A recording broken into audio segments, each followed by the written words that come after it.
I left feeling powerful, potent, and incredibly alive. I felt like I owned the city. Nothing and no one could get in my way.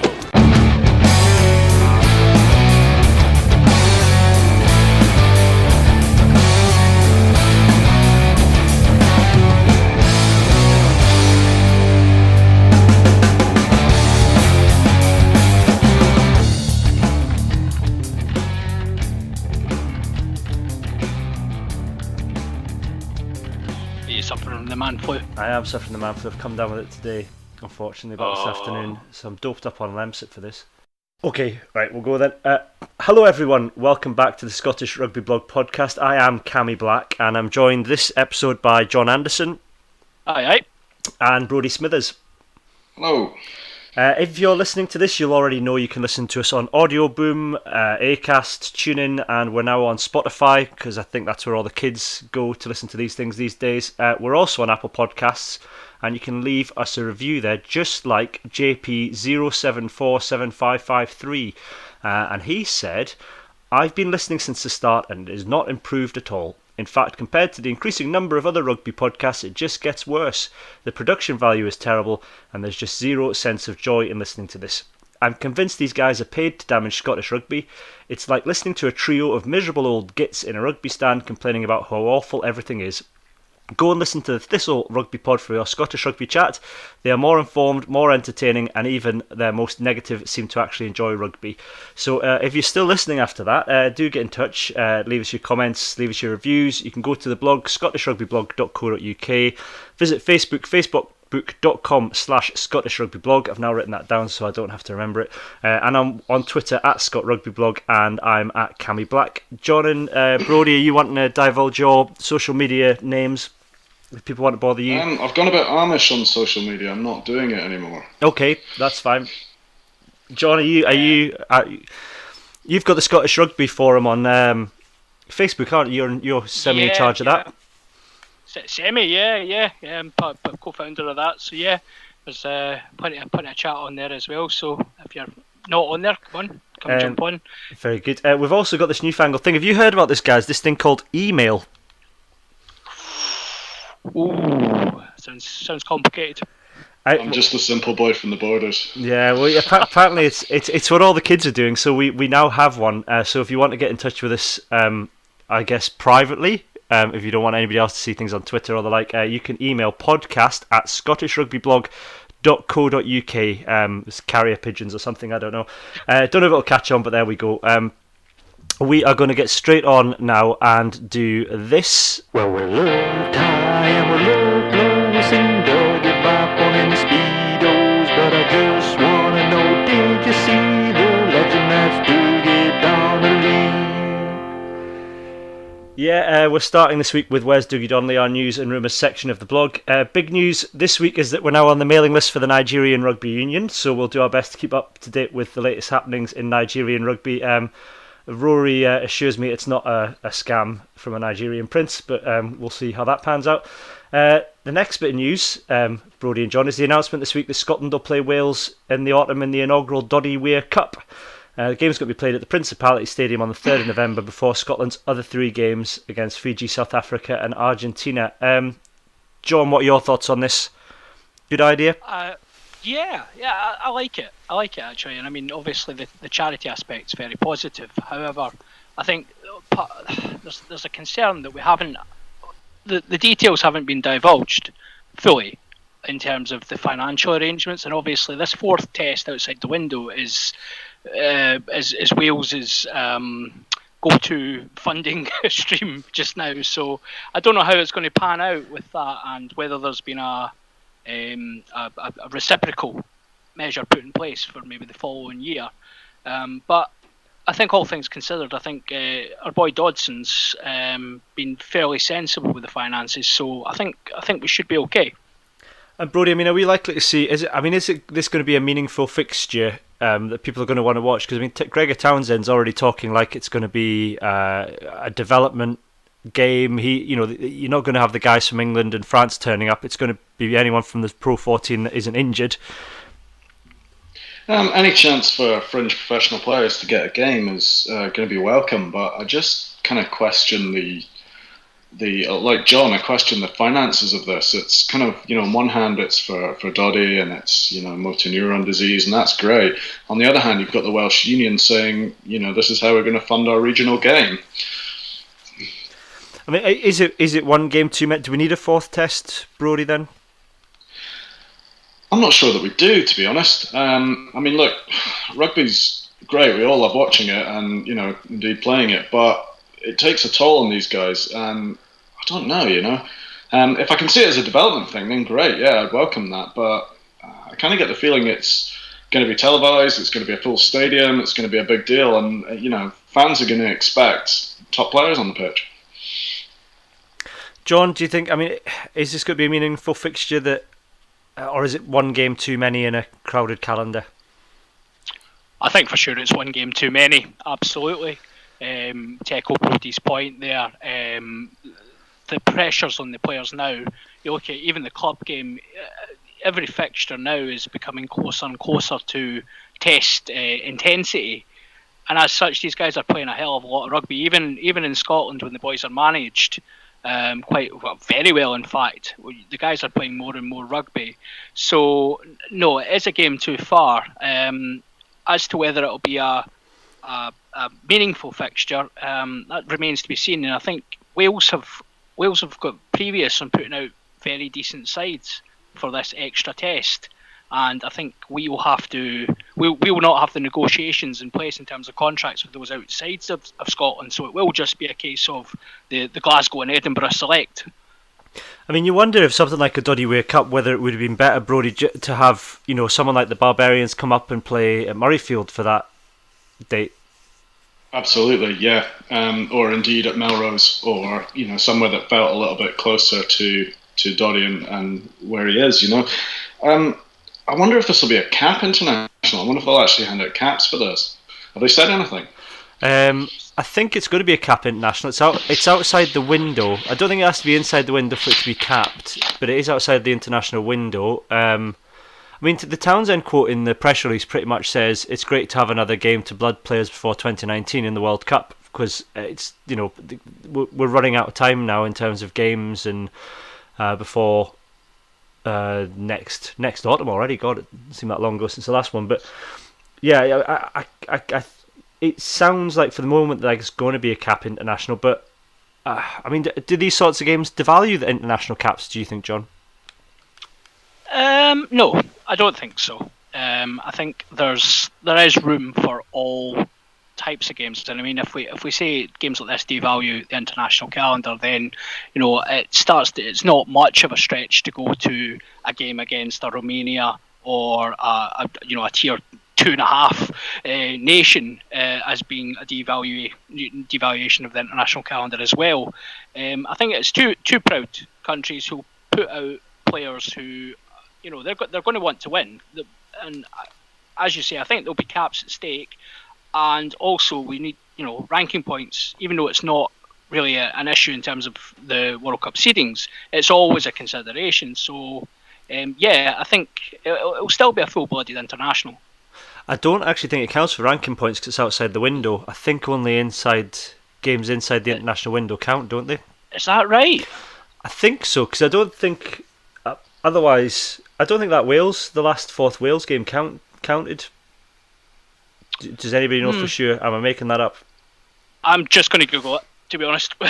You get on with Google it. Me and Brodie will carry on moaning about this. Brodie, chit chat, yeah. You've got to be worried for if you're a Glasgow or an Edinburgh fan, though. You lose players during that window anyway, and here's another international where you can only pick from Pro 14 teams because the French and English teams aren't going to let the players go. So you are going to be worried, I guess, as a Glasgow or Edinburgh fan, that this is going to take players away at quite a vital time in the season in the run up to sort of European competition. Yeah, absolutely. And I have a bit of a problem with friendlies anyway, because in the sport of rugby union, you either go for it or you don't, and there's no real sort of like a half-measured scrag tackle kind of run around is pointless. It really is. It's pointless as a spectacle, and aside from the players getting a bit of a blowout, it's pointless there. And it's exactly the sort of game that people will get injured in as well. Just really stupid injuries. How are you getting on with Google, John? It doesn't seem conclusive. I've not seen. I'm trying to see if there was a shift in rankings last year when Wales played, but I genuinely can't tell. That's fine. I'll tell you what. I'll stick it on as a podcast extra at the end. If I can find out, we'll put it on at the end. Cool. So listen for after the theme tune in. If I found out, I'll give the answer. The next bit of news we've got is that, as predicted by you, Brodie, in the Christmas pod, only 7 expressions of interest for the new Super 6 format next year. It's not looking so good for the Mark Dodson's big marquee new way forward. It's not, no, and I think what's really worrying about this, well, from an SRU point of view, is that expressing interest is very different to applying for a franchise. Yeah. So actually, 7 expressions of interest, that does not look good for having full 6 franchisees. Franchisees? Yeah, franchisees. Franchisees. You wonder almost, even if you had 6 solid expressions of interest and all 6 went forward, what happens when one of those fails, which inevitably one will, because it's new and getting to grips with running a semi-professional team.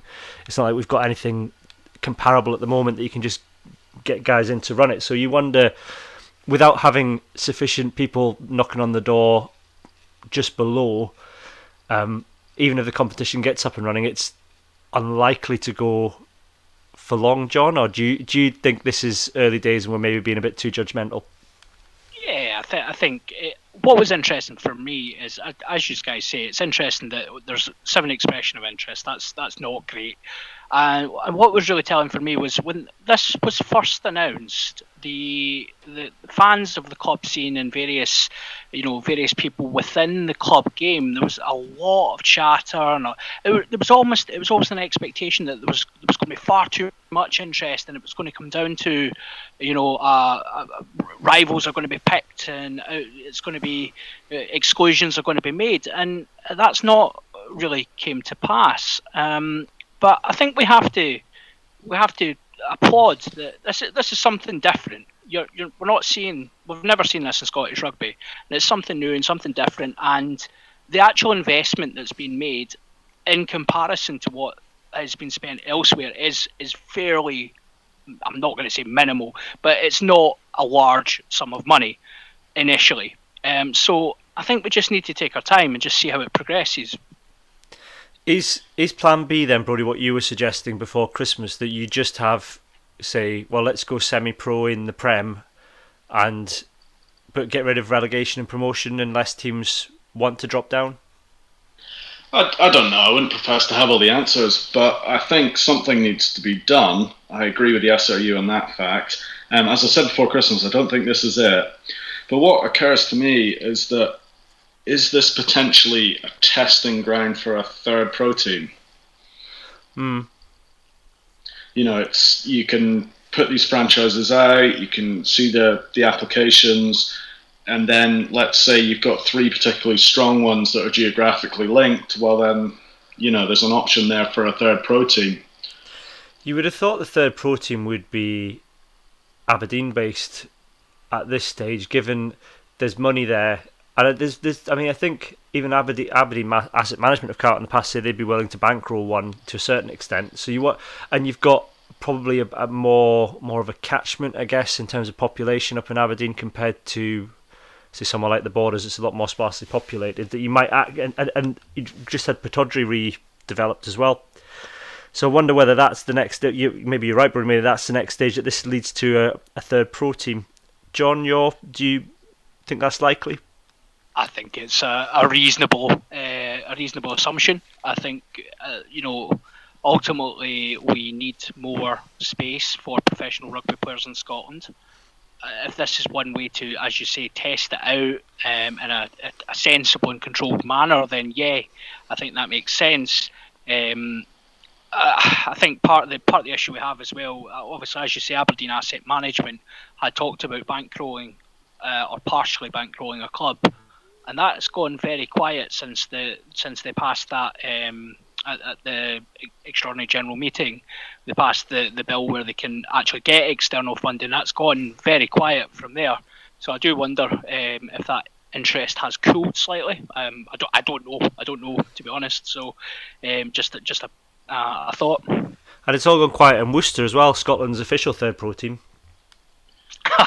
Yes, it has. I think that was dead in the water from day dot, really. Given that the PRL were going to have to sign that off, there was a limited chance that was going to happen. Let's give one of our pro spaces to a rival nation, not just our rival nation, one of the rival nations. It was never really going to happen, and I do wonder if it was maybe a wee bit of a cheap shot from Dodson to try and wind up his compatriots. Or do you think it was just an excuse for someone from the SRU to go down and reprimand Denton for his hair? That has to be done. I seen that monstrosity in the video that was released today. After people building this up to me, and it didn't disappoint. It is horrendous. It's not Ben Toulis, but it's horrendous. The next bit of news we've got is we were asking this week, well I was, suggestions of rugby teams as bands. That's because I decided that France were the fall because of the ever-changing lineup and the maniacal frontman, meaning that Bernard Laporte is Marquis Smith. Did you guys get a chance to come up with any? John, you said you'd been hard at work. I spent most of my afternoon doing this, I'll be honest. I'm quite proud of some of these efforts. Go on then. Right. Well, first of all, right. So we'll go with the home nation. We'll go with Scotland. So Scotland are professing to play the fastest brand of rugby in the world. So who better than Slayer to represent them, the fastest band in the world? And just a wee fun fact. I've given fun facts for each of these as well. Like I say, I took quite a lot of pride in this. The song "Angel of Death" by Slayer. The drummer Dave Lombardo actually manages to hit 210 beats per minute at certain sections in the song, so that's fairly rapid. Good. Brodie, did you come up with any? I've got one for Scotland. I felt Scotland were the Stone Roses. An early 90s heyday, threatening a huge comeback, but not actually quite delivering. Simon Devon got in touch on Twitter and he said, Scotland are take that. Nobody expected them to be good again. I don't know who our Robbie is. I was trying to work out who our Robbie was, but I didn't get very far with that. John, what's your next one? So I've gone with South Africa, and not necessarily a band, but a musical act. We've gone with Mariah Carey. So the theory behind this is they used to be popular, now they're just inexplicably bad. And Mariah's fun fact is she's had more number one hit singles than Elvis Presley. Ah, good fact. I had England as Mumford and Sons, inexplicably successful despite being incredibly dull. I went with Ed Sheeran for England for the same reason. Same reason. Good. I kind of went. I couldn't think of a decent supergroup. I was kind of thinking of Audioslave or one of these sort of ones. But anyway, like the sum of their parts doesn't quite sort of reach the potential, if you know what I mean. Is it the Humble Bums? Who were the Humble Bums? The Humble Bums, yeah, that was members of all sorts in the 70s, wasn't it? What was the one that Slash was in? Velvet Revolver. That's the one, yeah. So I was in a toss-up between Velvet Revolver and Audioslave to describe Toulon, a supergroup who were good for approximately 3 years and are now really, really bad. We had Beaker on Twitter who said the All Blacks are U2, very, very good at what they do, but hard to like, which I thought was quite harsh on the All Blacks. Well, you see, I didn't go that bad with the All Blacks. I went for Metallica. I thought they've just got a brand, they're popular, they just get it done. You can't really argue with it. I went. Go, John. No, you go, John. I went with for New Zealand. I went with Bros, just with can't even find my words. The number of Barretts and Whitelocks that they have in their squad, I think Bros kind of sums it up. Bros? Bros, yeah. Bros. Bros. Bros? Bros. Axel Bros. I had Italy as Pavarotti dead. Nice. Yeah. I had Wales as Led Zeppelin. 70s heyday, reinvented things. Everybody loved them then. Hate them now. I had Wales as AC/DC, which is just they're good at what they do, but it's a bit one-dimensional. Yeah, okay, nice. Kind of went down that route as well, and actually we play on words here, so I went with 2 unlimited, but I've just put the un in brackets and went 2 limited for Wales as a reference to their desire to play a new brand of rugby. Okay, Nice. good, nice. Any others? Shall we move on? I came up with Johnny Sexton as badly drawn boy. Okay. Because he looks like a child's drawing of Johnny Wilkinson. Very good. He actually looks. Have you? I don't. Well, you might not. I don't know if your kids are young enough, but there's a TV program on CBeebies at the minute called Pablo, which is about a young autistic boy who can only communicate through his drawings, and the drawing of Pablo looks like Johnny Sexton. There you go. Yeah. Not only badly drawn, but badly drawn by an autistic boy. Yeah, exactly. So if anybody else has got, I'm quite happy to keep this running. So rugby players, rugby teams as bands, musicians, we're quite happy to take your suggestions. We did, in other news, Michael Davison on Twitter got in touch to say he'd seen Stephen Borthwick in Edinburgh Airport a couple of weeks ago wearing a wee monogrammed England rucksack, had SB on it, and he got a row for talking on his phone. So I was wondering, I mean, what was he doing in Edinburgh? I bet the rucksack wasn't small. It was just like adult size, but it just looked tiny.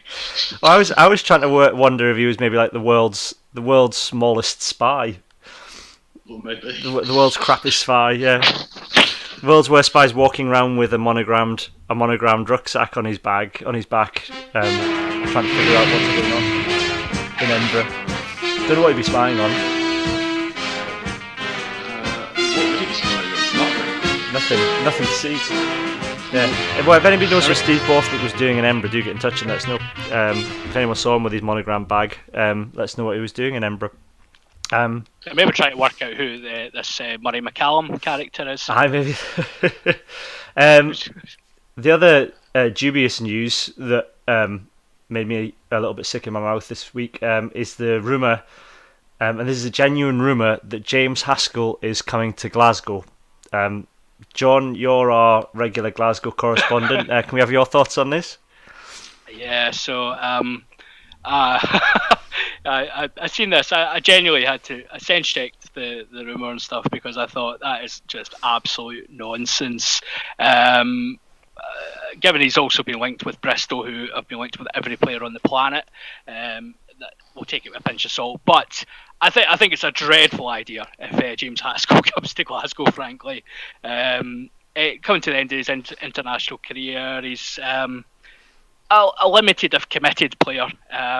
So yeah, not for me, I'm afraid. There's plenty of other experienced options out there that would add more to the Glasgow culture, I would say. Yeah, he's more brand now than machine. Brodie, your thoughts on James Haskell to Glasgow? Is that a good thing? Yeah, I like this thought. I think it'd be hilarious. Can you imagine? We'd have hours of fun.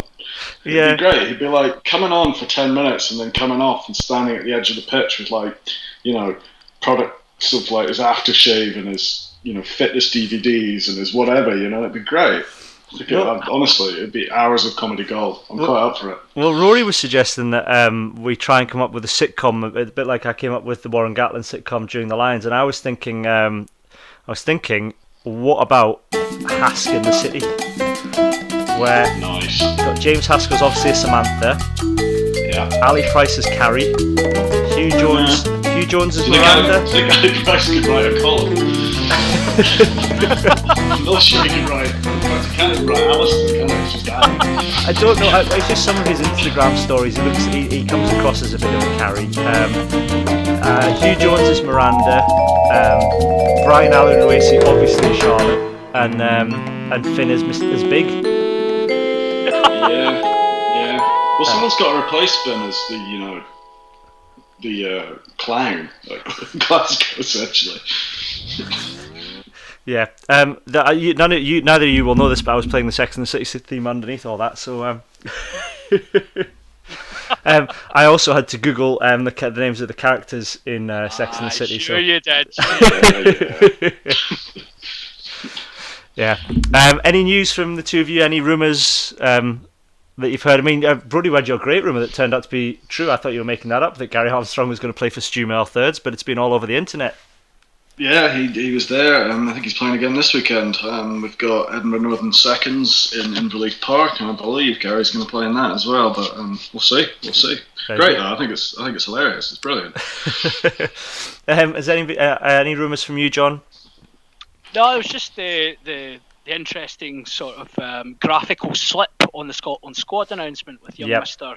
Vellacott missing, and Mr. Nathan Fowles completely out of place with everyone else, which led to a bit of investigative journalism being taken from quite a few people to see if Vellacott had been approached by Gregor, and I believe that did happen, and he turned us down.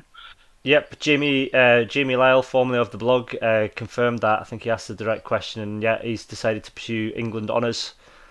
Yeah, it makes sense. I think there's been a lot of chatter around this, but it's a young guy who there's no guarantee of any sort of pro career up here, and he is more valuable to his club down south just for the way they work down there. So fair play to him. That's his decision, and fair play to him. I can understand it. And he played most of the under-20s behind George Horn anyway, so it's not like we've missed out on a first choice. I'm sure he's very good, but he's quite wee. He's quick. He probably suits our style of play, but it's not. I don't think we're necessarily short of decent nines coming through. Well, if Sammy Hidalgo-Klein can't get a game for Scotland, we're in a good place. I mean, he's probably looking at a new. I was saying on Twitter, I think he's the new Tommaso Allen in that effect, as everybody's clamouring for him to be signed, but actually he'll probably turn out to be mediocre at best. I wonder whether he might change his name to Benjamin Vellacott, in the same way Tommy Allen became Tommaso. Benjamin, as Eddie Butler would call him. I've realised recently that because I live quite close to Murrayfield, I'm basically in a bit of a Stella Street situation with the Edinburgh squad, in that I see them most days. Callum Hunter-Hill was getting on my bus the other day. What's he called? Al Dickinson was walking his dog on the hill. I mean, I see them all quite a lot, and I've realised that Derek Lee lives about 5 or 6 houses down from me, and former Scotland fullback, obviously. This is great for our mundane rumours section, Brodie. You'll be right in the heart of it. Oh, there's loads of it, loads and loads of it. But my favourite one, though, I've remembered this the other day when I was on my bike, was it was when Al Kellett was playing for Edinburgh, which must be a good 8 to 10 years ago. Mm-hmm. Anyway, I was cycling my bike on the cycle path, and I overtook someone on a corner. Don't do this, kids. And Al Kellett was coming the other way on his bicycle, and he had a light on his head, which was a bit like the flashing light on top of Blackpool Tower. Because if you can imagine Al Kellett on top of a massive mountain bike, I was terrified, and he only went in the bushes, and he swore at me, actually. He swore at you? He's blocked me. He's blocked me on Twitter, so it must be like that. I think he's a very angry man. Yeah. I think when this airs, Brodie, now you'll need to check your Twitter just to, if you still have the Twitter, just to check if if he is listening. He was the guy that nearly killed you, Al, and you get him blocked. I'd just like to formally apologise to Al Kellett.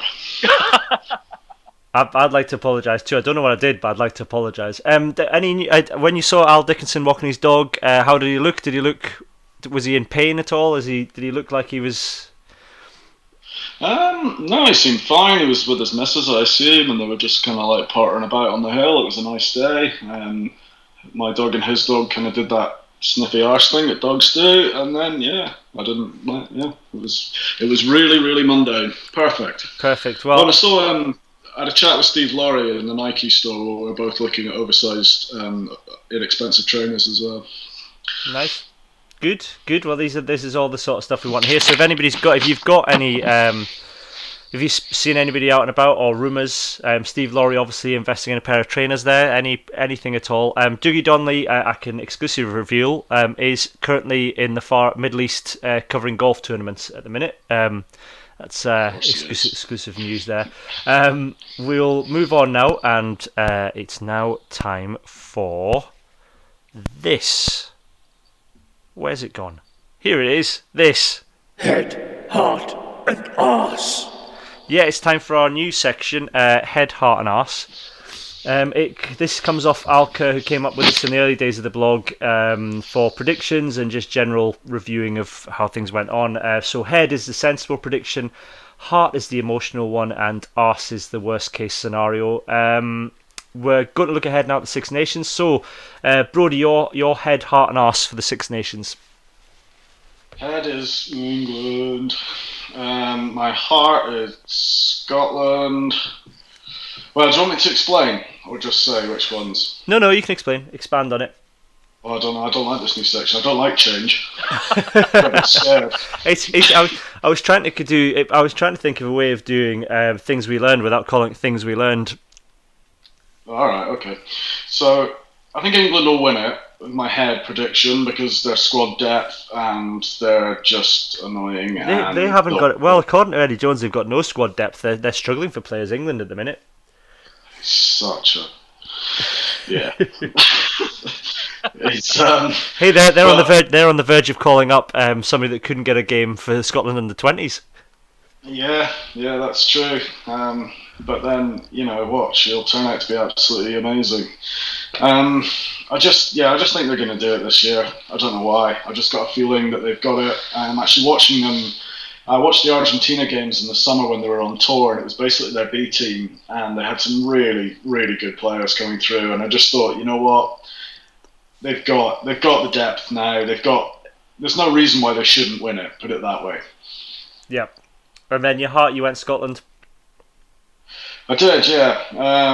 I really hope we can do something this time round. We've got an exciting brand of rugby, and we've got England and France at home. The crowd's invigorated. I just love it. Actually, just absolutely love it. If we could just win it. And then your arse. Is us not winning it and us finishing about fourth again. Because I don't think we've solved the Plan B conundrum yet. I haven't actually seen a Plan B yet. The scrums could be an issue. We've got tough opening and closing fixtures, and then the obviously well-documented fly half and prop weaknesses. Yeah, I think that's realistic. I think my head was that we're looking at second or third, which is probably close to your arse. I think Ireland on the road and England at home are probably the big sticking points. I think particularly Ireland on the road. Wales away is probably doable, and France at home and Italy away, that should be a formality these days. But I think that first game against Wales is probably going to be key. I think if we don't win that, then I think we're probably definitely looking at fourth. I'm worried for the Wales game. Yeah. John, are you worried? Are you a bit more positive than us? What's your head, heart and arse? So, yeah, head. I think... Unfortunately for me, I think Ireland are actually going to win it this year. I think England are a very, very good side, but I have the absolute belief I think we can cause them a proper upset at Murrayfield and cost them, just with the way the fixtures are this year. I think we could cause them problems and cost them their title. So I think Ireland is the head. I think they're the best side in the tournament, actually, unfortunately. Heart, I would much the same, Brodie. I would love Scotland, just with the way we play, the brand of rugby we play. It's so good to watch. I love watching us, even when we're not winning, we're trying things and we're running the ball, and it's just so exciting to watch. So I really hope we go really well. Unfortunately, arse. I can see I've got like the ghost of 2010 creeping in here. I can see first game, 10 minutes in, Stuart McInally goes down clutching a calf muscle. On trots 36-year-old Scott Lawson. The front row is decimated by the Welsh, and our whippets out wide don't see ball. We take a tanking at Wales, and then it's a long old tournament from there. Yeah. So that's definitely an arse prediction, but it's one that could well happen. Yeah, my arse was along the same lines. Was everyone gets injured and we end up calling up guys from the Premiership to play in the front row, or even worse, Murray Low. Yeah, that would be bad, wouldn't it? Yeah. Was he playing at the weekend? I don't think so. Was he? Kyle Trainer? I don't know. Oh, I think he was playing for Exeter at the weekend. Was he? I came on. Yeah, I think he came on because I was watching the game, obviously the Glasgow game, and I was thinking the boys must be looking across and thinking, "Oh yes, here we go. That should be easy." What's Ed Kalman doing these days? Good question. Yeah, he was he? Where did he go? Did he go to Leeds or somewhere? Possibly. Did he not play? He played in that 2010 game, didn't he?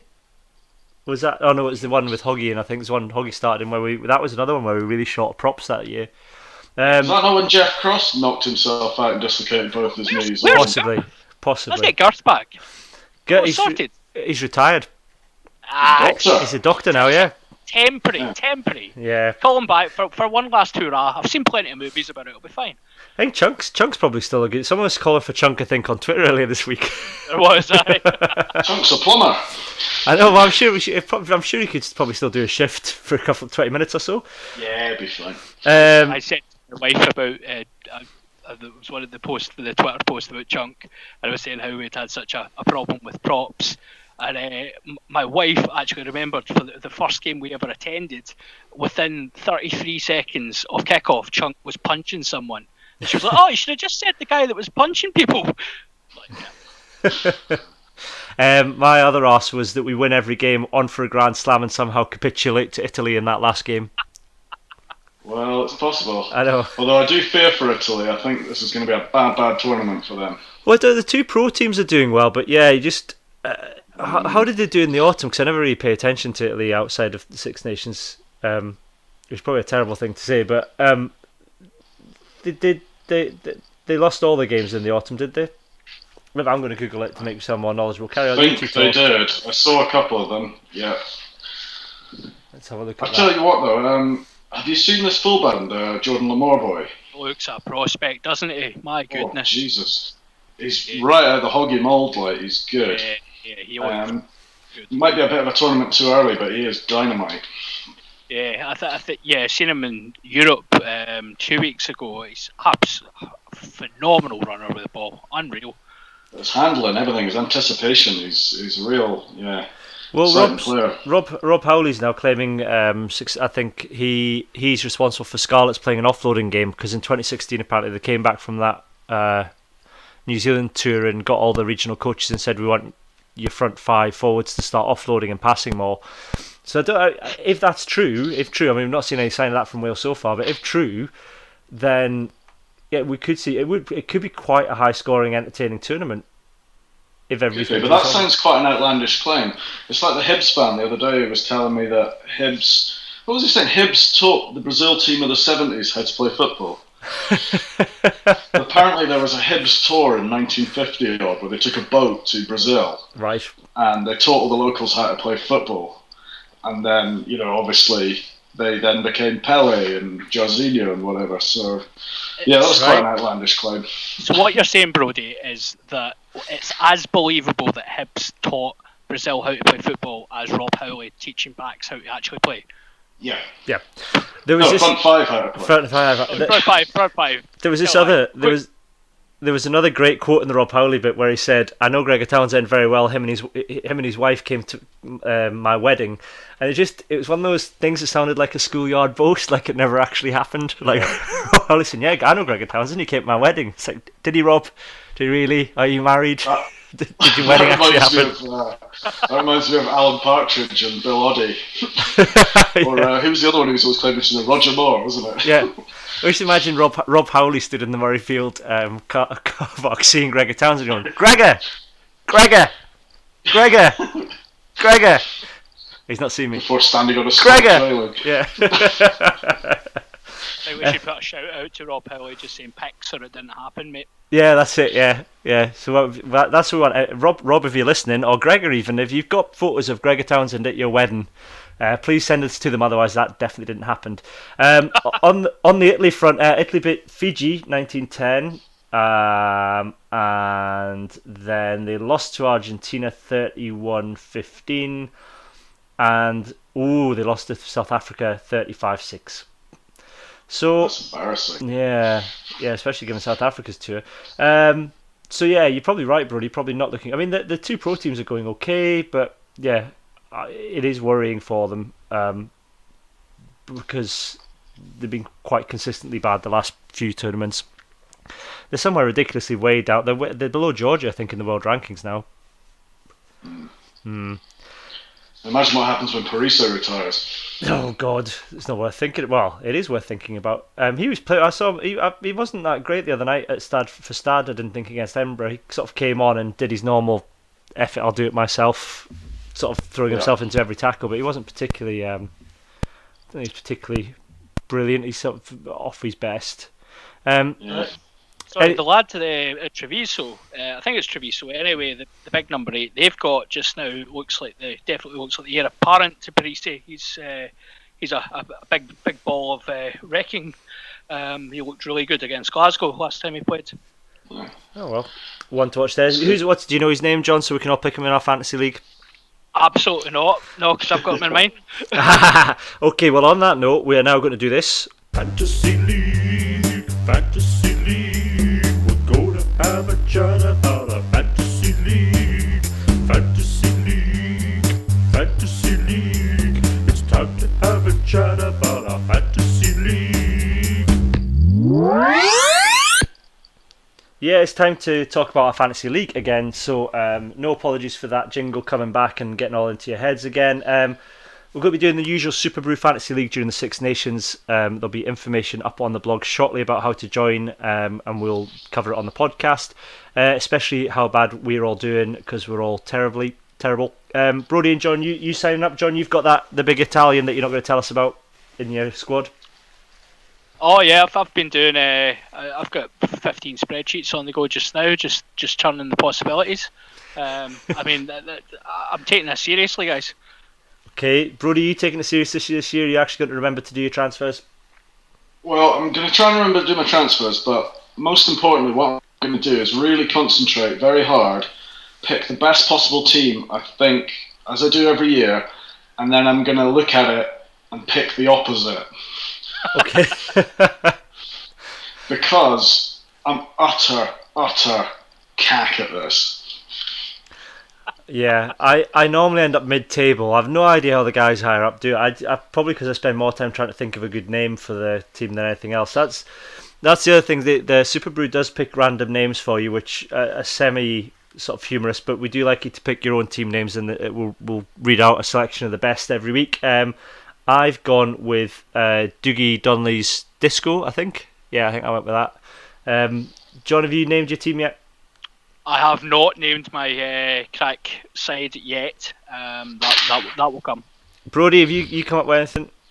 I haven't yet. I'm so woeful at it, I can't even work out how to change my team name. That's how bad I am at Fantasy League Rugby. Yeah, it's just dreadful. I think I might even just do one of those random generators, just give me a team. But I mean, last year I was getting beaten by guys who hadn't changed their team for 4 matches and stuff. There was injured guys in their team, and I still had less points than them. It was just dreadful. Right, so yeah, keep an eye on the blog, and there'll be information about how to join up shortly, and then we'll keep an eye on it through the podcast during the tournament as well. But now it's time for this.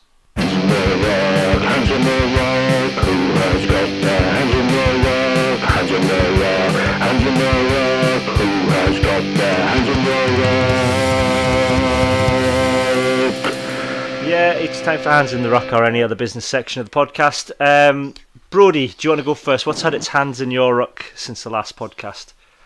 Right, well, this is a popular one, and it comes up again and again, and it's about congratulating front rows when scrum penalties are won.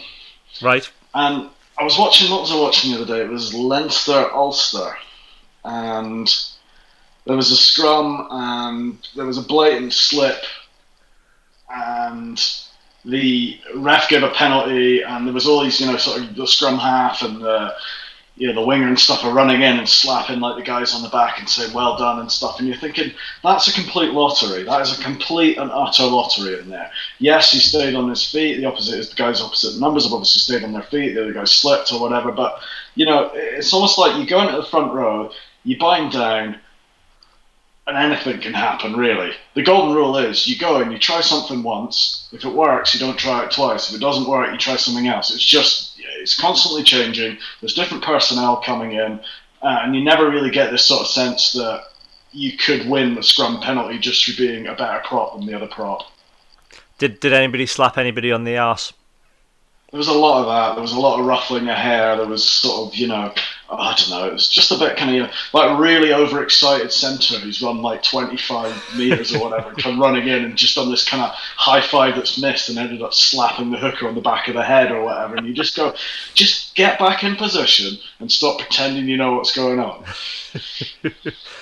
John, what's had its hands in your ruck this week? It was actually, I'd seen a few comments on the blog about it as well. The hypercritical, that's probably a stretch, but the criticism of Mr. Hugh Jones has got my hackles up a wee bit. Yeah, he can't defend apparently. He can't defend. Yeah, he's come from tackle optional rugby, which, yeah, I mean, his defence isn't really. It hasn't been great since he's joined Glasgow, to be fair, but I think the point was made. He's played for 3, if not 4 teams in the space of approximately 9 months, so that's 4 different defensive systems, most likely. He's also played pretty consistently for about 6-7 months now, without a break. He also has an international try scoring record of 7 tries in 11 games or something ridiculous, which, if like you guys well remember the fallow years of 7 tries every 4-6 nations. He's a phenomenal attacking talent, and he'll be managed well at Glasgow. And he hasn't hit the ground running, but I think the ridiculous criticism from some people is way over the top. Maybe Johnny needs to be more like Graham Morrison. Maybe that's the problem. I think that's what's needed. I think he needs to bulk up, probably put 4 stone on, drink lots of lattes, and just straighten up. None of this fancy like angles or lines or anything. No, that's for Hoggy and Seymour. Just straighten up, Jonesy, straight through the middle, son. You have to remember as well that Dan Parks tackling, yeah, it actually got worse as his career went on, and he had a great career. That's so true.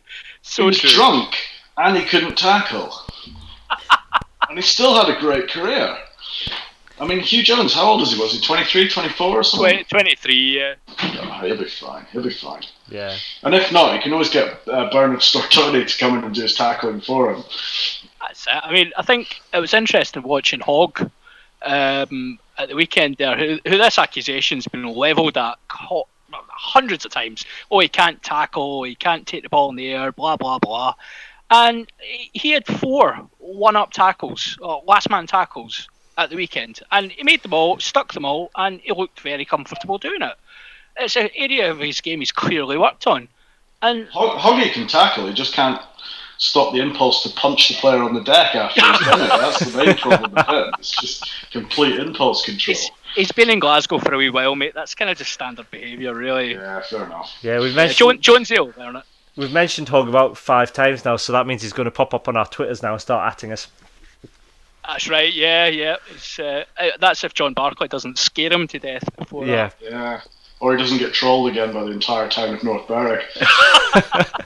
They have, to be fair, that's someone else's. The entire town of North Berwick have blocked me. Yeah. Does that mean you're not actually allowed in the sphere, the digital sphere of North Berwick? Yeah, I'm not allowed. My access rights have been revoked for the town computer, so I'm not allowed on it anymore. Al Kellogg secretly the mayor. Possibly. That would explain a lot. I forgot before I do mine. There's a couple of updates we've had. We heard a rumour that Alex Dunbar's definitely in the training camp, so there was a bit of a worry about him after the Glasgow game. But we've heard a rumour that it's an HIA, that he's undergoing return to play protocols. Following a head knock, so hopefully he'll be back. Sadly, David Denton's still recovering from that case of bad hair. That looks terminal. But everybody else, I think, is fitting well. From what we know. George Turner's out. George Turner's out. Oh yes, you're right. George Turner's out. So yeah, it looks likely that we will see the return of Sloth to the front row. at some point in that Wales game. Then Neil Cochrane's replaced George Turner, hasn't he? Yeah. has he? He's been called up in place of Turner. So who have Embra actually got left in the front row? Is Cockerell going to have to actually get his boots out at this point? Well, I saw a guy called Shields coming on in the 1872 Cup, and I was like, oh, it's Grant Shields. It wasn't even him. Someone else. It looked like Mike or Matt or something. I was like, who's that? He's Grant Shields is playing for Melrose, I think, quite regularly now.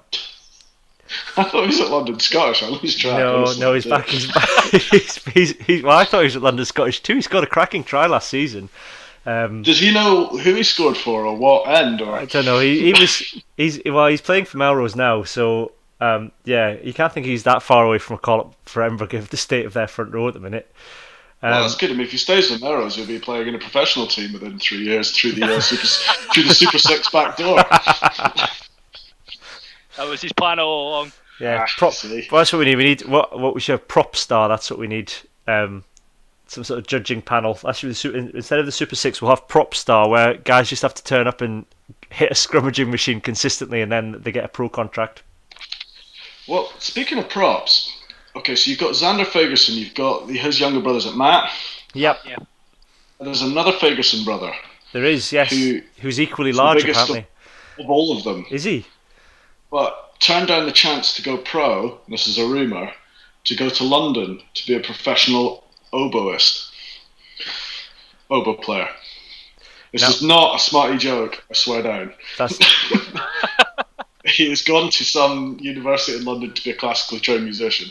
Of all the instruments to play and be that size, can you imagine? I mean, imagine his fingers. How is he?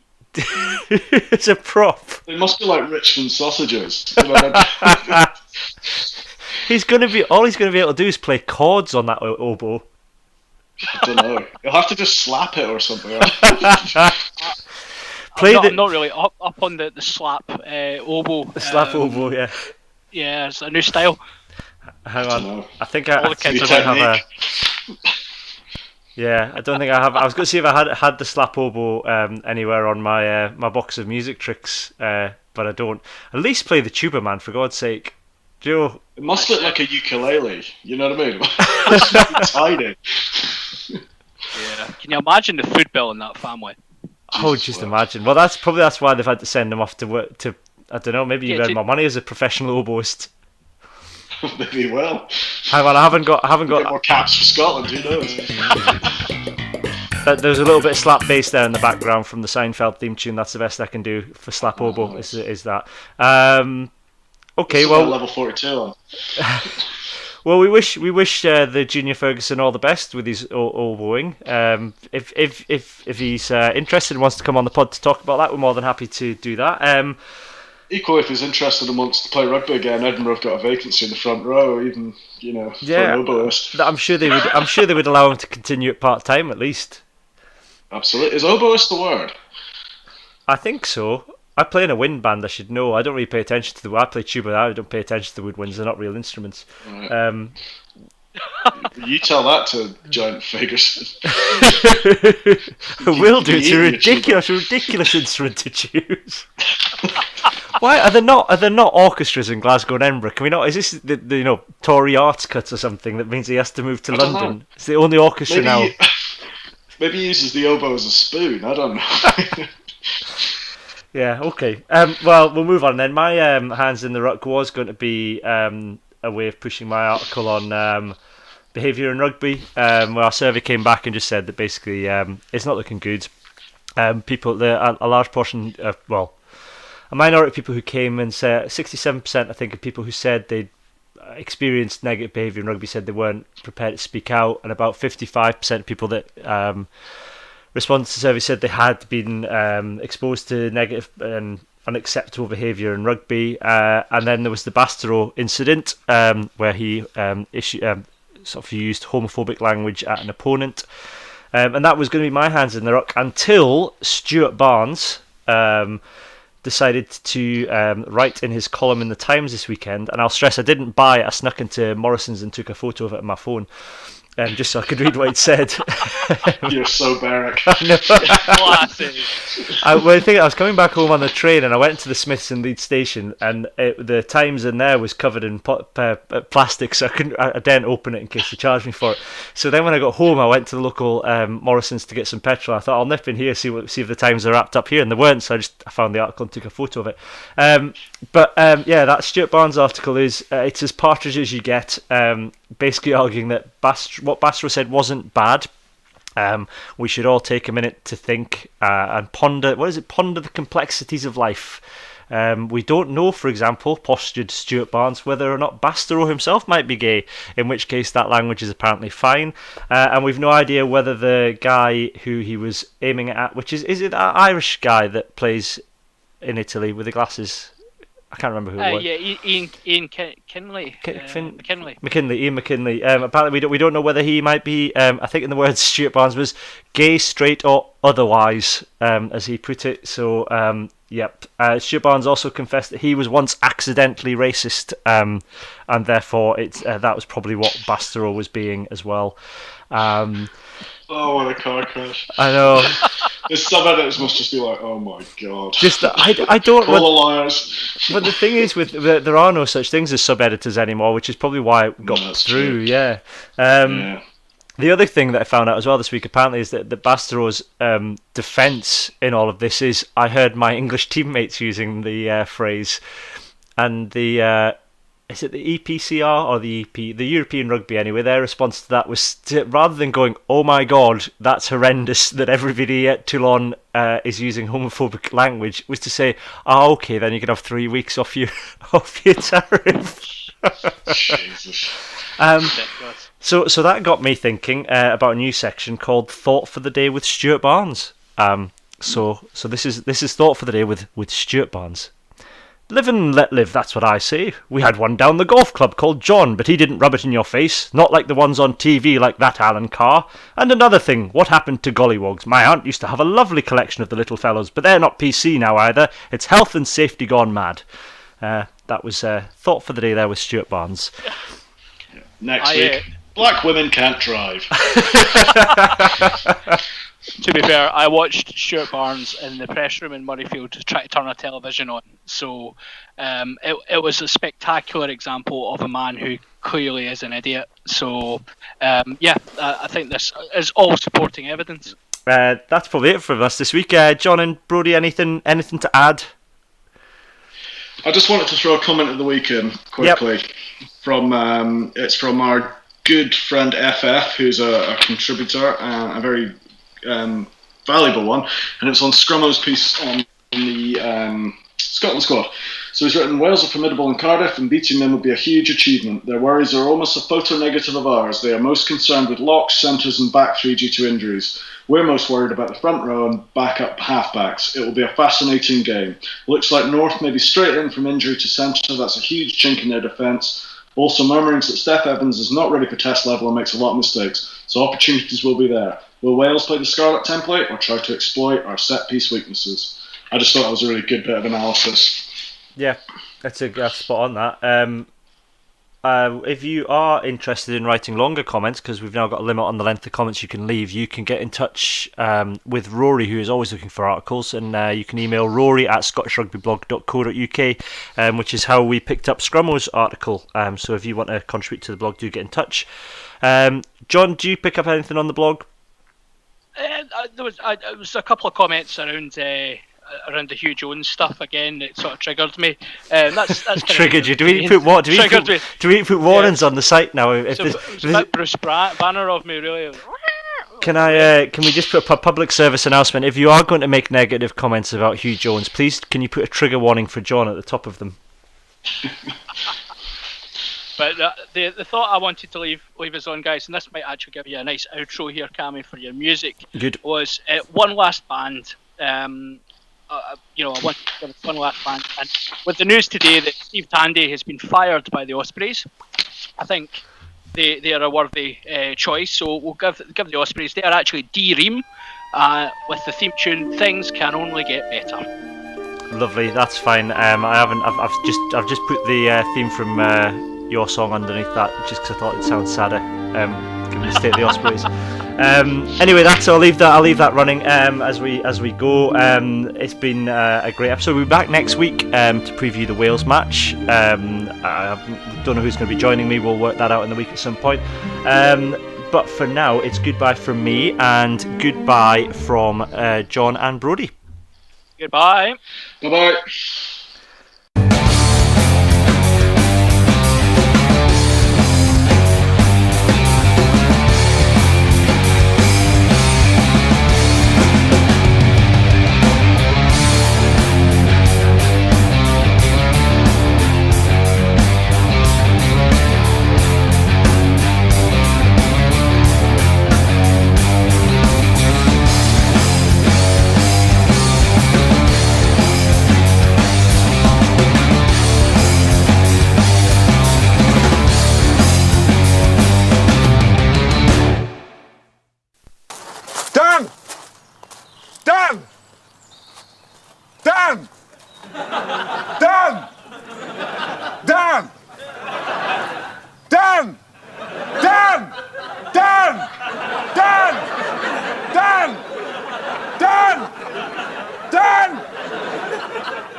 No, he's not seeing me.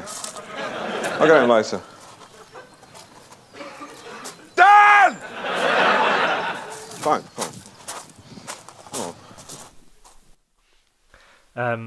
If you're still here, well done for getting this far. Just to confirm, we have checked, and yes, it does count for world rankings points. If for the Wales-Scotland game that's coming up, Wales actually ended up in the group of death in 2015 World Cup when they lost their fourth test to Australia and dropped down the rankings. So and well done if you have managed to listen this far and get through it all. Thanks for joining us. Big shout out to Old Generalist on Twitter, who got in touch to say that he listens to the podcast as he's travelling around. So get in touch and let us know where you listen to the podcast. Podcast at scottishrugbyblog.co.uk, at scottrugbyblog on Twitter, and we'll see you next week.